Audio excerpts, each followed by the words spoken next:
ധന്യ ശബരിമലയുമായി ബന്ധപ്പെട്ട് അവിടുത്തെ ക്ഷേത്ര പരിസരങ്ങളിൽ PFIയുടെ സാന്നിധ്യമുണ്ട് എന്ന തരത്തിലുള്ള ചില വാർത്തകളൊക്കെ പുറത്തു വരുന്നുണ്ട്. എന്താണല്ലോ സത്യാവസ്ഥ? ശബരിമല PFI വളഞ്ഞു, ജാഗ്രത വേണം എന്നൊക്കെ നമ്മൾ പറയുമ്പോഴും പ്രേക്ഷകരോട് പറയുകയാണ്. ഈ വാർത്തയുമായി ബന്ധപ്പെട്ട് ഇപ്പോഴുള്ള കാര്യങ്ങളല്ല പറയുന്നത്. ശബരിമല യുവതീ പ്രവേശനം പ്രേക്ഷകർ മറക്കാൻ സാധ്യതയില്ല. പ്രത്യേകിച്ച് ഹിന്ദുത്വ മുറുകെ പിടിക്കുന്ന, ഹിന്ദു വികാരം മുറുകെ പിടിക്കുന്ന ഒരുപാട് ആളുകളുണ്ട്. ശബരിമലയിൽ സ്ത്രീകൾ കയറുന്നതിനെ എതിർത്ത ഒരുപാട് അമ്മമാരുണ്ട്, ഒരുപാട് സ്ത്രീകൾ യുവതികളൊക്കെ ഉണ്ട്. അപ്പൊ അവരൊക്കെ അറിഞ്ഞിരിക്കേണ്ട കാര്യമാണ് ഇത്. ഭാർഗവറാം എന്ന് പറയുന്ന ഒരാൾ അദ്ദേഹത്തിന്റെ ഫേസ്ബുക്കിൽ ഇട്ട ഒരു പോസ്റ്റാണ്. സത്യത്തിൽ ആ പോസ്റ്റ് വായിക്കുമ്പോൾ ആണ് നമ്മൾ മനസ്സിലാക്കുന്നത്, PFIയുടെ സാന്നിധ്യം ശബരിമല യുവതീ പ്രവേശനത്തിൽ ഉണ്ടായിരുന്നു എന്നുള്ളത്. ആ സമയത്ത് ഒരുപക്ഷെ CPM മാത്രമായിരിക്കാം പ്രതിക്കൂട്ടിൽ നിന്നത്. പക്ഷെ അല്ല, ഇതിന്റെ പിന്നിൽ നമ്മൾ ആരും അറിയാത്ത കരങ്ങളായി PFIയും പ്രവർത്തിച്ചിരുന്നു എന്നുള്ളതാണ്. അദ്ദേഹത്തിന്റെ പോസ്റ്റ് ഇങ്ങനെയാണ്, അത് ഞാൻ വായിക്കാം. ശബരിമലയും PFIയും. ശബരിമലയിൽ യുവതികളെ പ്രവേശിപ്പിക്കാനുള്ള രാഷ്ട്രീയ തീരുമാനവും ലഹള കൂട്ടലും CPMന്റേതായിരുന്നുവെങ്കിൽ കയറ്റി അത് നടപ്പിലാക്കൽ PFI ആസൂത്രണമായിരുന്നു എന്ന് വേണം മനസ്സിലാക്കാൻ. ശബരിമലയെ സുവർണ അവസരമായി മാറ്റുവാനുള്ള PFI രക്ഷാപ്രവർത്തകരായ ചിലരുടെ ഹിന്ദു വിരുദ്ധ ഗൂഢ താല്പര്യവും ഇക്കാര്യങ്ങളിൽ നിത്യസ്മരണീയം തന്നെയാണ്. ശബരിമലയിൽ പ്രവേശിച്ച കനകദുർഗയെ ഭർത്താവ് ഉപേക്ഷിച്ചപ്പോൾ വിവാഹം ചെയ്തത് PFI സംഘടനയായ NCHROയുടെ പ്രസിഡന്റ് വിളയോടി ശിവൻകുട്ടിയാണല്ലോ. ശബരിമല കയറാൻ മഹിളാമണികളെ അറേഞ്ച് ചെയ്തതിൽ ശിവൻകുട്ടിക്ക് പങ്കുണ്ടായിരുന്നോ എന്നത് വിശദമായി അന്വേഷിക്കേണ്ടതുണ്ട്. ശ്രീമാൻ വെള്ളാപ്പള്ളിയുടെ അനുഗ്രഹാശസ്സുകളോടെ ശബരിമല യുവതീ പ്രവേശനത്തിന് വേണ്ടി കലാപം കൂട്ടിയ മതിലുപണിക്ക് പ്രത്യേക വസ്ത്രത്തിലെത്തിയ ചില സ്ത്രീകളുടെ സാന്നിധ്യം PFI അജണ്ടയിലേക്ക് ശക്തമായ സംശയം ഉണ്ടാക്കാവുന്നതാണ്. ബിന്ദു അമ്മണി, കനകദുർഗ എന്നിവരോടൊപ്പം മല കയറിയ 10ൽ 4 പുരുഷന്മാരുടെ പശ്ചാത്തലവും അന്വേഷിക്കേണ്ടതുണ്ട്. ഏതായാലും PFIക്ക് ഭരണ പ്രതിപക്ഷങ്ങളിലെ തലവന്മാരുമായും ഉദ്യോഗസ്ഥ മേധാവികളുമായും ജാതി സംഘടനാ നേതാക്കളുമായി ചേർന്ന് കൂട്ടുത്തരവാദിത്വത്തിൽ അജണ്ട നടപ്പിലാക്കാൻ പോകുന്ന സ്വാധീനമുണ്ടായിരുന്നു, അല്ലെങ്കിൽ ഉണ്ട് എന്ന് ബലമായി സംശയിക്കേണ്ടതുണ്ട്.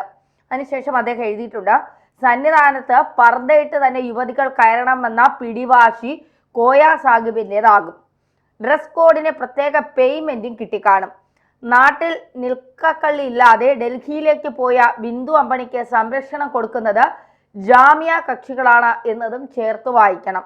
ചുരുക്കി പറഞ്ഞാൽ അയ്യപ്പനോട് കളിച്ച പോപ്പുലർ ഫ്രണ്ടുകാർ ജയിലിൽ ചപ്പാത്തി പരത്തി ശിഷ്ടജീവിതം കഴിയുന്നു. PFIക്ക് വേണ്ടി വിടുപണി ചെയ്തവർക്കും രക്ഷാപ്രവർത്തനം നടത്തിയവർക്കും കാലം തെളിയുമെന്ന് തന്നെ വിശ്വസിക്കുന്നു. അതായത് ഈ PFIയുടെ ഒരു അദൃശ്യ ശക്തികൾ ശബരിമല യുവതീ പ്രവേശന വിഷയവുമായി ബന്ധപ്പെട്ടുണ്ടായിരുന്നു എന്നാണ് ഡോക്ടർ ഭാർഗവറാം പറയുന്നത്. നമ്മളിത് വളരെ നിസ്സാരമായി തള്ളിക്കളയേണ്ട കാര്യമല്ല. ശബരിമല യുവതീ പ്രവേശനത്തിൽ ശബരിമല പോലെ ഒരു ക്ഷേത്ര നടയിൽ അല്ലെങ്കിൽ ക്ഷേത്രത്തിൽ അന്നത്തെ ഫോട്ടോ, അന്ന് ബിന്ദു അമ്മണി, എനിക്കൊന്ന് രഹിന ഫാത്തിമ, കനക ദുർഗ, ബിന്ദു അമ്മണിയൊക്കെ ഇട്ടുകൊണ്ട് പോയ വസ്ത്രം ഇതാണ്, കറുത്ത വസ്ത്രം, പർദ്ദ രൂപത്തിലുള്ള വസ്ത്രമാണ്. അന്നൊരു പക്ഷെ നമ്മൾ ഇതിൽ വലിയ ശ്രദ്ധ കൊടുത്തില്ല.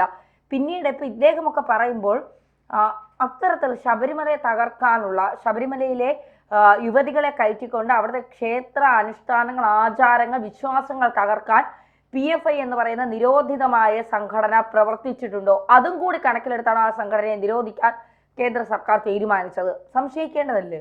തീർച്ചയായിട്ടും ഈ PFIയുമായി ബന്ധപ്പെട്ട് അതിൻ്റെ സ്ലീപ്പർ സെല്ലുകൾ ഈ സുപ്രീം കോടതി വിധിയുടെ പശ്ചാത്തലത്തിൽ പെട്ടെന്ന് ആക്റ്റീവ് ആവുകയും അങ്ങനെ ഒരു എന്താണ് ഈ പറയുന്ന പോലെ സർക്കാർ, കേരളത്തിലെ സർക്കാർ ഈ നവോത്ഥാനം, സ്ത്രീ സ്വാതന്ത്ര്യം എന്നൊക്കെ പറഞ്ഞ് സ്ത്രീകളുടെ നവോത്ഥാനത്തിനും സ്വാതന്ത്ര്യത്തിനും ഏറ്റവും ഉദാഹരണം ഈ യുവതികളെ അങ്ങ് ശബരിമലയിൽ കൊണ്ടുപോയി കയറ്റുന്നതാണ് എന്നൊരു തീരുമാനമെടുത്തപ്പോൾ ഇവരുടെ ഒക്കെ ഈ ഒരു ഈ ഒരു പ്രയത്നത്തെ, അല്ലെങ്കിൽ സംസ്ഥാന സർക്കാരിൻ്റെ ഈ ഒരു ഇടപെടലിൻ്റെ ഒരു മറ പിടിച്ചുകൊണ്ട് വളരെ കൃത്യമായി ആര് പ്രവർത്തിച്ചു എന്ന് വേണം നമ്മൾ കരുതാൻ. PFI പ്രവർത്തിച്ചിട്ടുണ്ടാവണം എന്നാണ് നമ്മൾ മനസ്സിലാക്കേണ്ടത്. അത് കൃത്യമായ അന്വേഷണം നടക്കണം.